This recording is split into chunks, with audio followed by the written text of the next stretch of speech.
This is Kolkata TV's podcast news. আপনারা শুনছেন পডকা।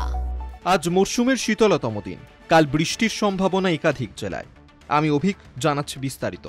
মাঘের শীত বাঘের গায়ে, এই কথাটা সত্যি করে জোরালো ইনিংস খেলতে শুরু করেছে শীত।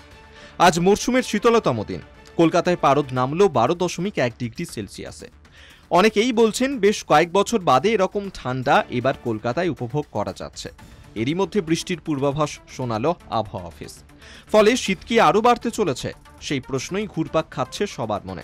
আবহাওয়া অফিস সূত্রে জানা গিয়েছে, আগামী 24 ঘন্টায় একাধিক জেলায় বৃষ্টির সম্ভাবনা রয়েছে।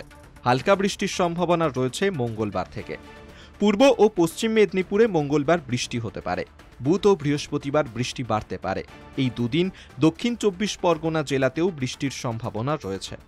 বুধবার বৃষ্টি হতে পারে উত্তর 24 পরগনা, হাওড়া, হুগলি, পুরুলিয়া, ঝাড়গ্রাম, বাঁকুড়া, বীরভূম, মুর্শিদাবাদ, মালদা, নদিয়া, পূর্ব বর্ধমান, পশ্চিম বর্ধমানেও।